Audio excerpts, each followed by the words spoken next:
The other day I did what I like to do sometimes, and I just put myself in the other guy's position and asked myself, what would I do? How would I deal with this problem? And this relates to Israel and their beloved Hamas people. And I thought, okay, if I was, the king of Israel or whatever the hell he is, and I was going to say to myself, how do I get rid of Hamas? How would I do it? I know exactly how I would do it.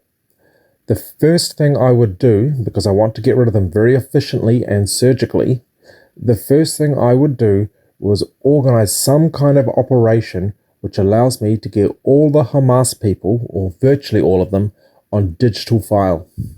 So I would somehow infiltrate Palestine, and I would try to get them on digital file, and I'll come up with reasons to do it, or pay off their internal people to do it this way.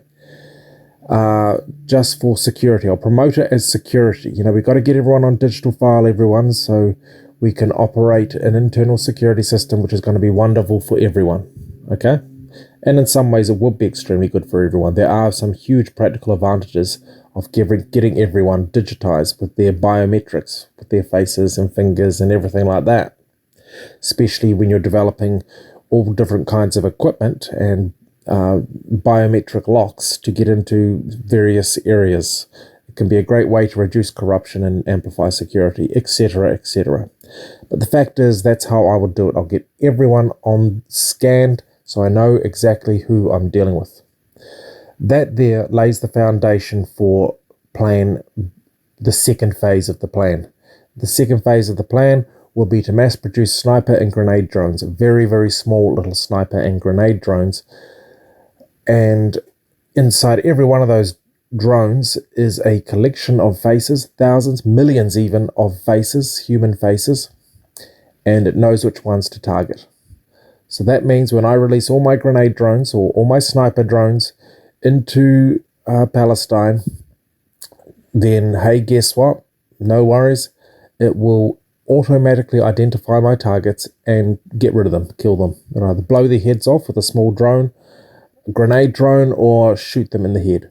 And note, I can mass produce these little drones for nothing more maybe than about $1,000 a pop. So even if I spent $10 million, that would be 10,000 drones, reusable drones, sniper drones, and $10 million on the scale of things is absolutely nothing. For a war like this, even $10 billion is nothing. So I could, maybe, who knows, 2 or 3 days wipe out virtually every Hamas person, terrorist, just get rid of them with incredibly small collateral damage. And I would hit them so fast and so hard with that format that their losses would be incredible, basically, before they can even mount a counterattack and deal with it somehow. And the only way they can do it is to use civilian defenses, really, or to, like cockroaches, scramble back to their tunnels as fast as they can while they know what's going on. And of course, I'll dig out their tunnels too. That's another thing I would do. I would get the sonar equipment down there, and this cannot be difficult, and work out where all their tunnels are. Get the intelligence on that. You can always do that. But what's interesting, and this is what I wanted to point out, is that with this operation, it would be two-phase. The whole first part of it, critical first part of it, people wouldn't know, except conspiracy theorists, what I was really up to. The fact that I was trying to get everyone on digital file to move on to a plan B. So you need to keep it secret, your real intents. Now, if I can think like that in practical terms, then you have to ask yourself, do our governments think like that? The deep state militaries, do they think like that? Do they operate plan A, B, C, and push out the first phases of the plan for reasons that they're not open about? And do they promote it on different levels? Well, does it seem like a ridiculous idea that they'd operate in that sort of a conspiratorial format? Because that's exactly what I would do, because it's logical.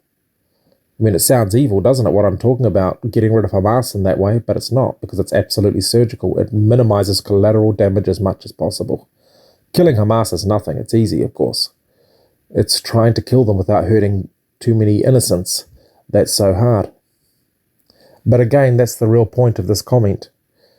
The point that I'm trying to push. It's like, again, if I can think of doing this, then do governments? Why wouldn't they? Why don't they think in a long-range game? Okay, thank you.